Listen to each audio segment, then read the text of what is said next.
Hello, and a wonderful day to all viewers and friends. I am on my way to the northern part of Israel. I promise you, today will be really interesting and really delicious. And for that, I am taking you to one of the oldest cities in the world. Welcome to another episode of Fascination Israel.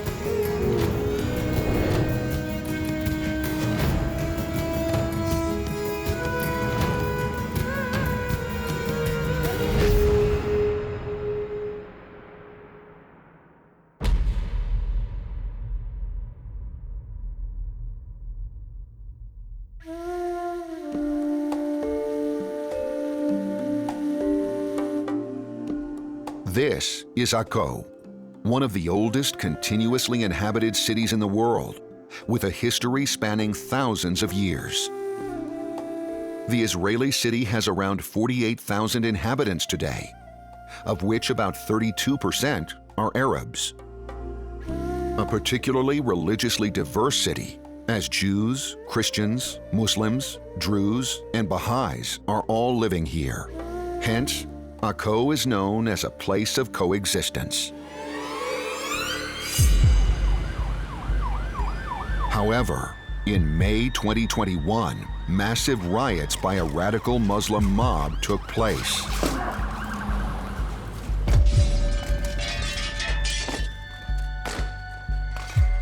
Among other things, they destroyed the most famous fish restaurant in Israel, the restaurant Uri Buri.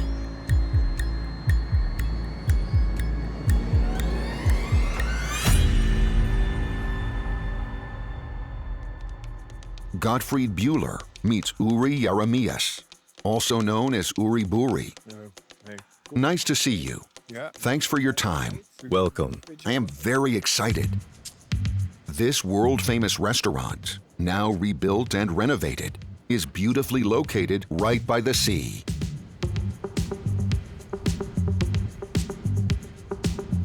Only a short distance from his restaurant, also attacked and partially destroyed in May of 2021, was Uri Buri's hotel.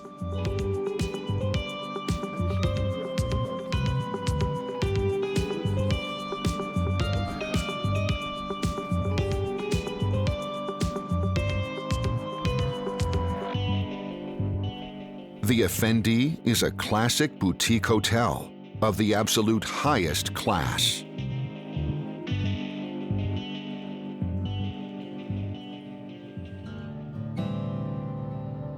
Its 1,500-year-old architecture gives the building its special charm.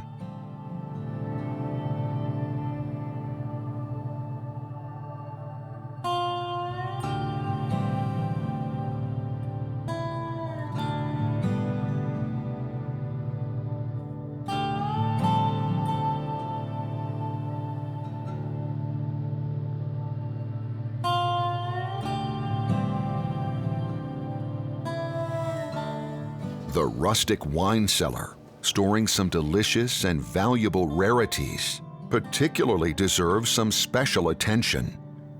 This cellar dates back to the Crusader period. And over here, you can see remnants from the Byzantine period. We have 1,500 years of history here.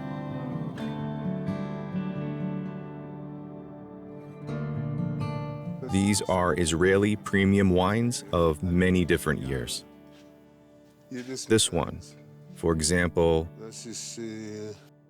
is from 2008. Cabernet Sauvignon. Yes.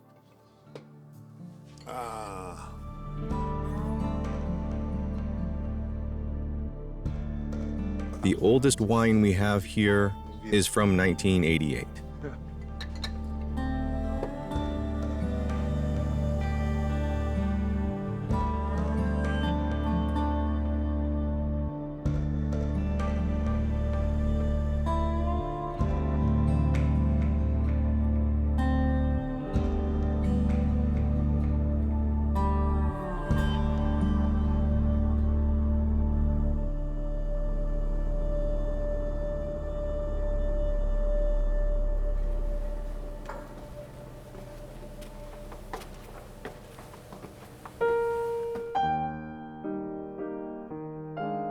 Elaborately and meticulously restored, the Effendi Luxury Hotel conveys a past era of luxurious prosperity, elegant art, and love for detail.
Dear viewers, this hotel is a jewel in all of Israel. If you ever want to stay at a really pleasant place with a great atmosphere, serving delicious food, then you must come to Akko. Get to know Uri Buri, and you will find this a great gain for you.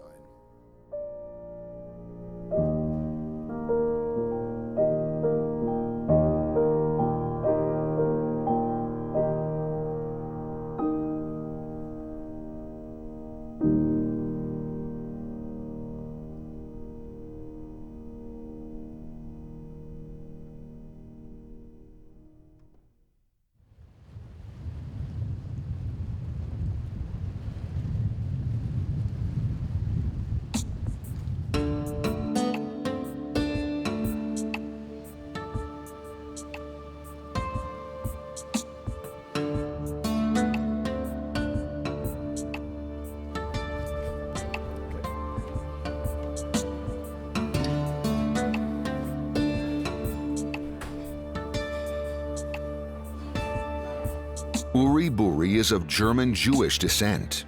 Naturally, the Hamas attack from Gaza also deeply affected him.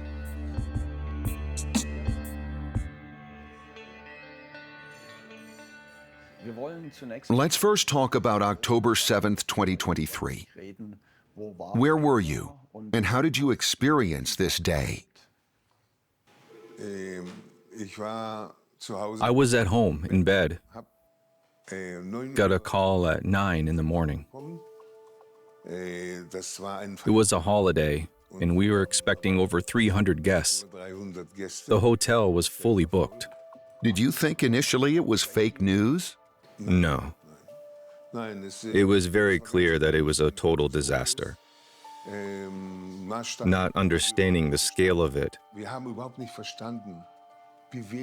we didn't realize how little army presence there was. It couldn't at all be anticipated. Also, it was very cleverly done. We were arrogant. We didn't think they could plan like that.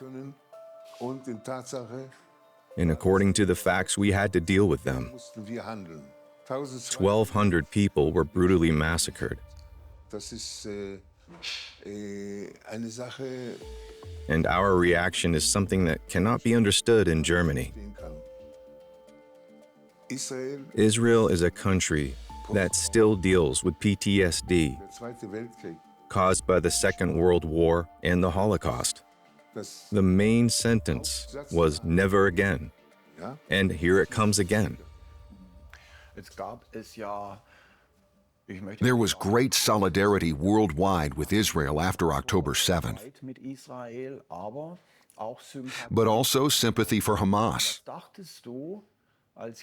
What did you think as a German Jew when you saw young people in Germany taking to the streets the very next day, showing solidarity with Hamas and chanting "Free Palestine"?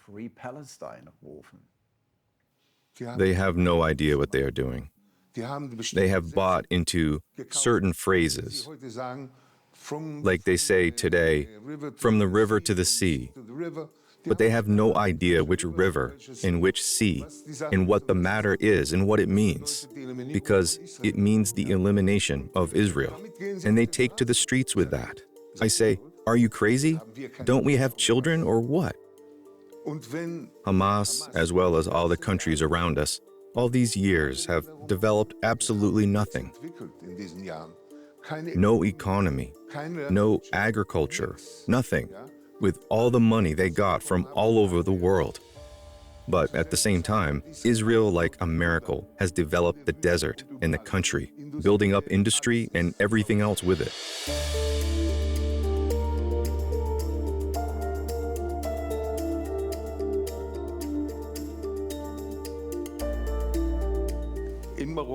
In Morocco, in Algeria, in Tunisia, in Libya, in Egypt, in Syria, in Lebanon, in all Arab countries.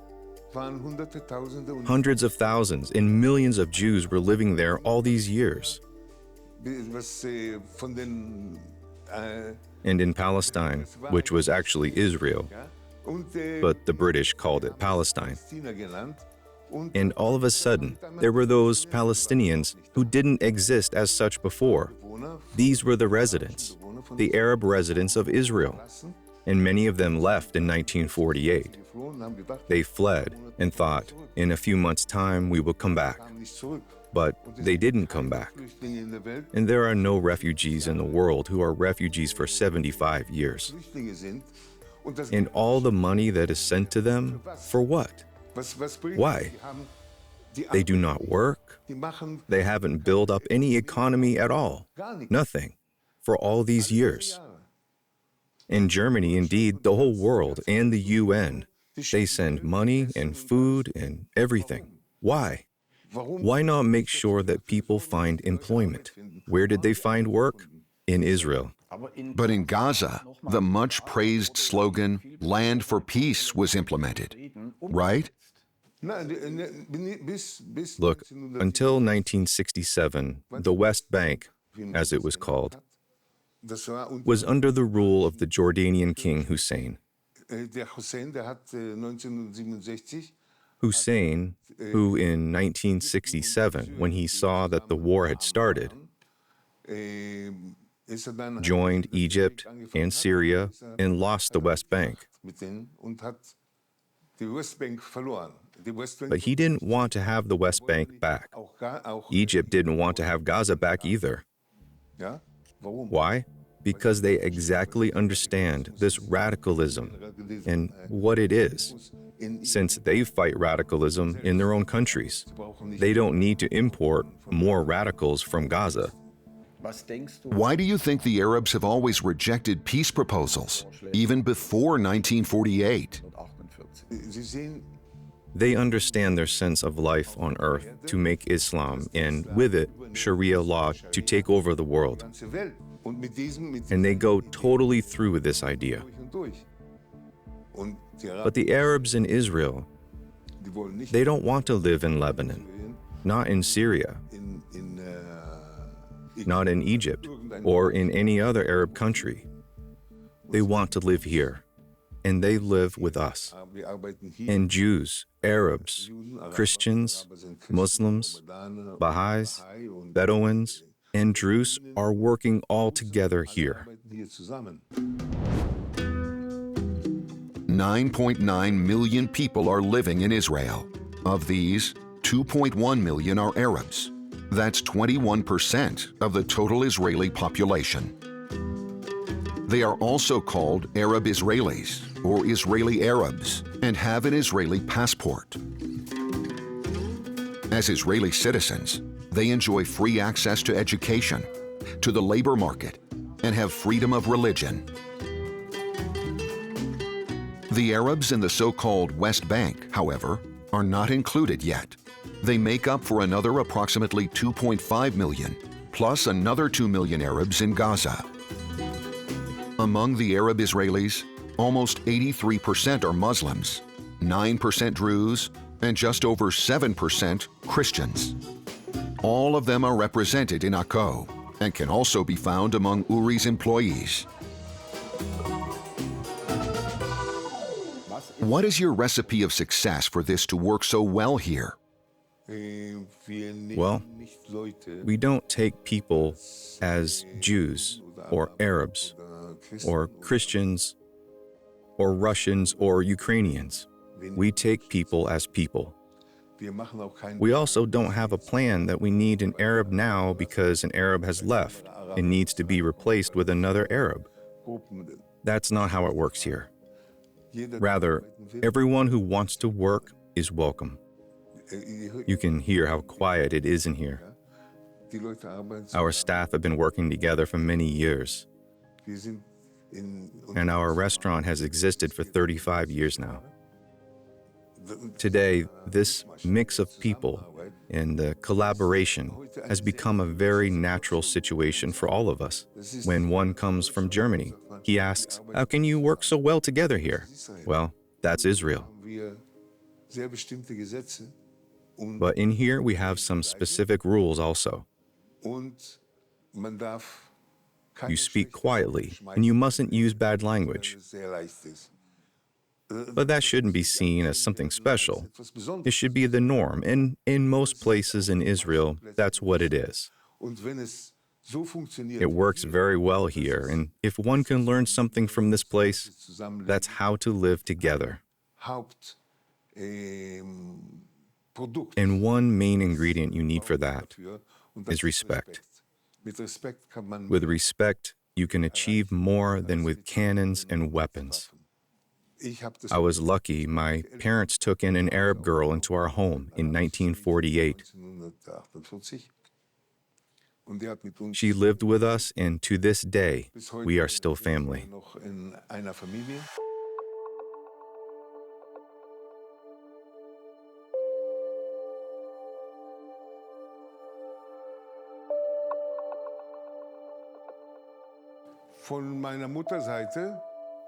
My grandmother and grandfather on my mother's side got married in Israel, called Palestine at the time. And in 1906, my grandmother became ill of asthma and couldn't get care in Jaffa, so she moved to Berlin.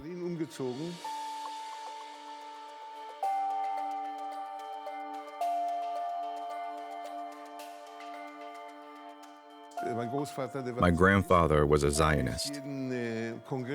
He went to visit every Congress in Europe. Every child turning 18 was to come to Israel to live with our father. So my mother came to Israel in 1929.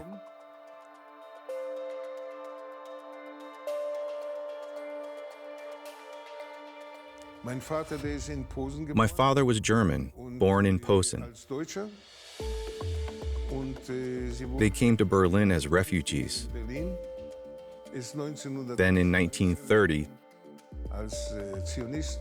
he immigrated to Israel as a Zionist in order to build up the country. He started to work in a kibbutz in agriculture. Later, he was asked to come up with the agricultural plans for the new settlement in Nahariya. We stayed in Nahariya, and that's where I was born.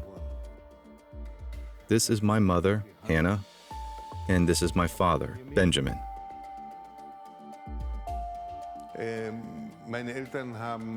At home, my parents took in many children who had lost their parents or families in the war and were left alone.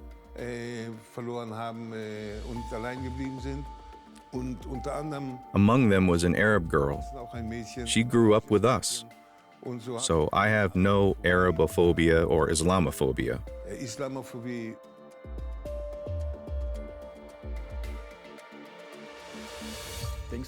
Do you think this has contributed to you having such a big heart? Of course. It has to do with the fact that radicalism doesn't speak to me. I will never say that all Arabs are bad or all Arabs want to destroy Israel, because we live here with 22% of them, and at least 90% of them have no interest whatsoever in living anywhere else. Not only do they not want to live in any other Arab countries, they don't want to live in Germany either, nor do they want to live in Canada. They want to live in Israel, and they want to live with us. They have been expected again to demonstrate against the war.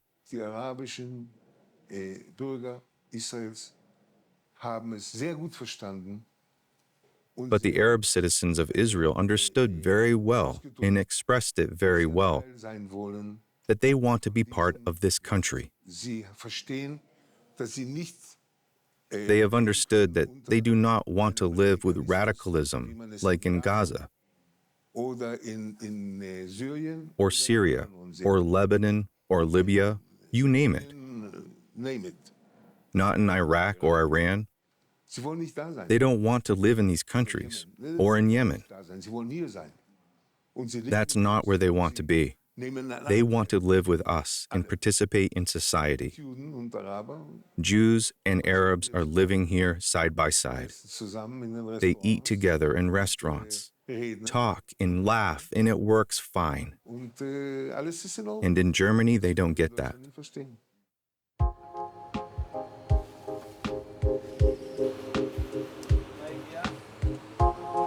Fish.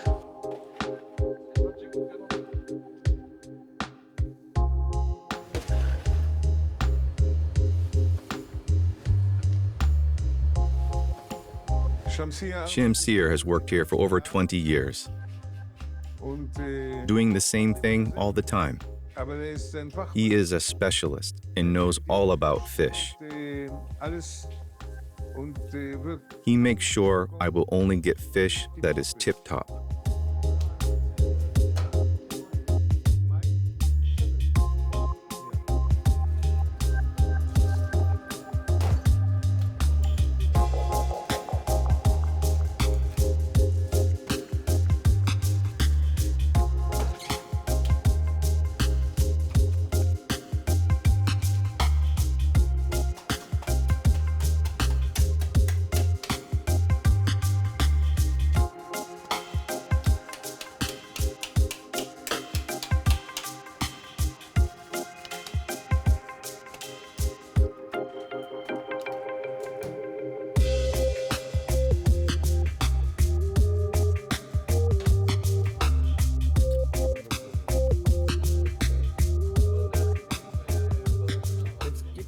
You only serve fish. Where do you store all your fish? I have all kinds of fish here. We have croaker fish, tuna, catfish, barramundi, all kinds of different sorts of fish, and all cut into portions. And here we have baby calamari and certain types of shrimp. And these are all the vegetables that will be served today. So everything is pre-cut, right? Yes, everything we will need for the next 4 hours or so.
So what do we have here? This is a mushroom soup, exceptionally made from mushrooms.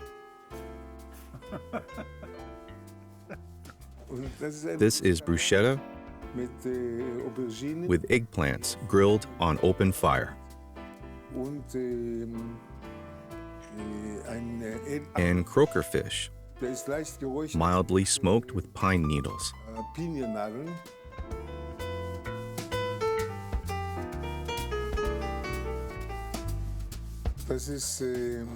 These are scallops on Jerusalem artichoke mash and fresh spirulina algae.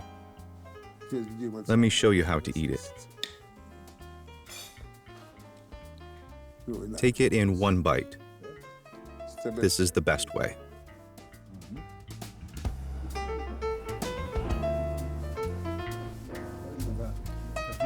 This is persimmon with mascarpone, raw shrimp, and fish eggs.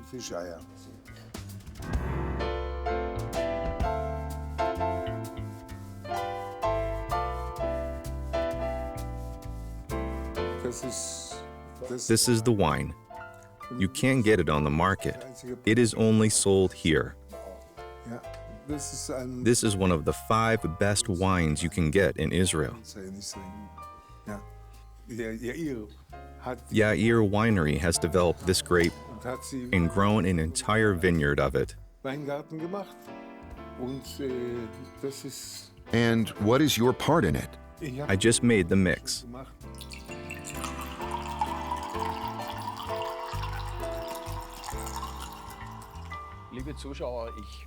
Dear viewers, I find myself in a very unusual situation because Uri Buri has served a wine here with the name Pele, which means something like a miracle.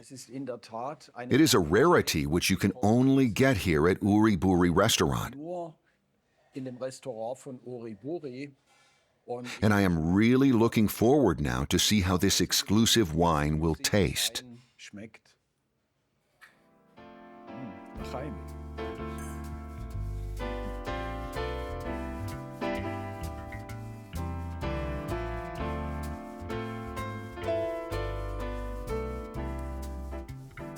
Fantastic! The mix of grape varieties was exclusively made by Uri Buri. A big compliment. It's very, very good.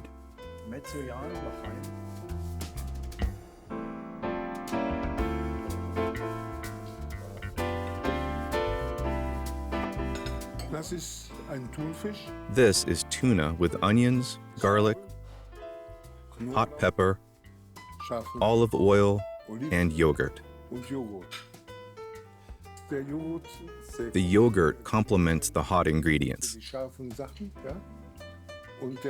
The fish has only been grilled very briefly, which closes the outside skin. And if you bite it, the juice and with it the flavored aromas come out of the fish.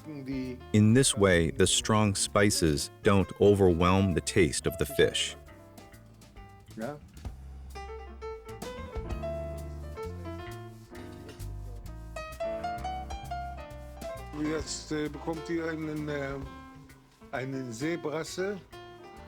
Now you get a sea bream in a coconut sauce with sour apple.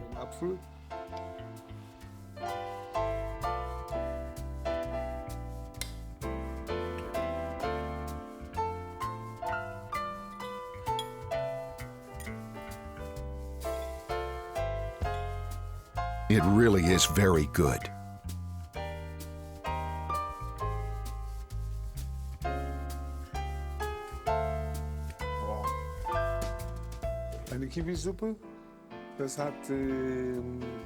This is kiwi soup with grapefruit sorbet.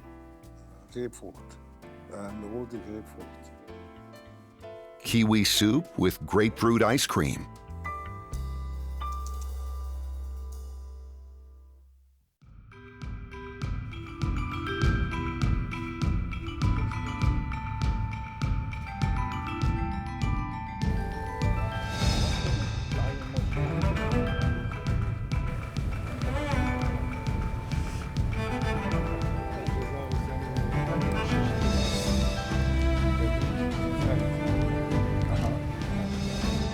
Uri Buri is well known in Akko, and that is not only because he is an inventive and genius chef. The respect and human dignity he shows to all genuine good people, regardless of race or religion, have made him to a very respected citizen of Akko. Everybody seems to know and like him.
Uri, you have no problems at all with the local citizens.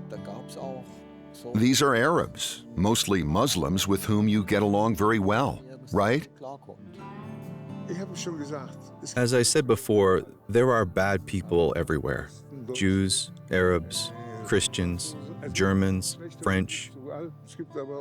There are bad people everywhere, but there are also good people everywhere. Many of the Israeli Arabs, and also a large part of the Jews, have now finally understood that they all have to make it work together because the radicals are leading them astray. Uri, what do the Arabs here say about October 7th? There are all kinds, of course. But the total majority want to live here and want to live together. But many of them are shocked. Many of the Jewish and Arab populations want to live together because they don't see another way.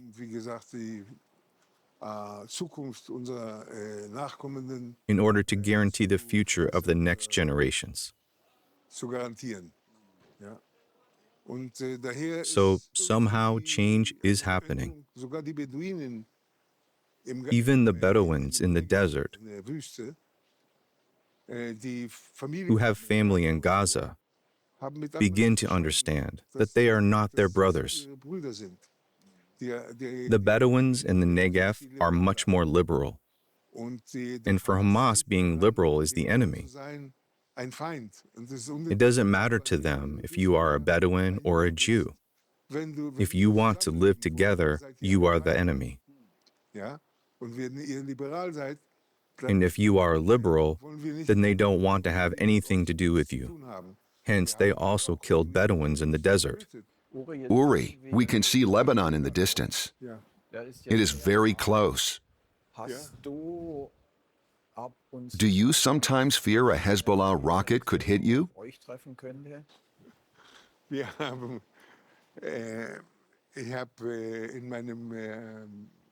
At my military service, I was a bomb disposal expert for 30 years, and I am in the reserve now. So I have seen many rockets. And you are still alive. Yes, I am still alive. When I opened my restaurant in Naharia back in the 80s, we had rockets every summer. During Easter and in the holidays in September, we always had a month of rockets. In Europe, this is also something which is not understood, that you don't want to live like that for a long time. If you want to have a future, you have to resolve these issues. And with normal people, you solve issues by sitting down and talking. But over there, there is no one to talk to, since Hezbollah has no interests of their own. They solely represent the interests of Tehran, which are the most radical of all. And the Houthis send rockets from Yemen to Eilat. They are all proxies, groups that have joined the most radical and act in their name. And in Germany, this finds support among the population and in the universities. And they think these groups are the great heroes. But you can't go on like that. You have to get back to common sense and to how it actually is. But part of me being here and talking to you is because I believe that simple people can send a message to the world that communicates a different logic than politicians who speak with interests. I have an interest, a better future for all of us. Whether they are German or English or French, Arabs or Jews, we all want to live. But above all, we have to be humans. And then we can solve the issues, talk, understand, and see each other. As it is said in Yiddish, be a mensch. Yes, be a mensch. Love your neighbor as yourself. That is a very basic principle. If you follow that, you can achieve good things.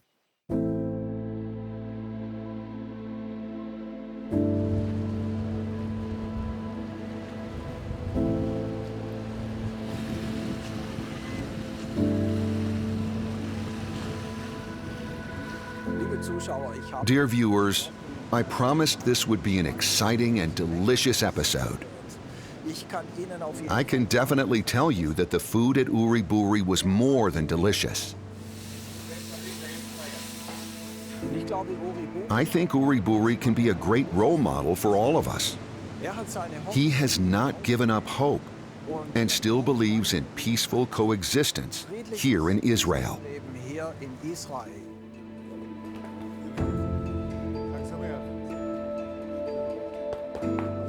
Thank you for being with us today. I say goodbye to you from Akko, from this beautiful Mediterranean Sea, with a heartfelt Shalom.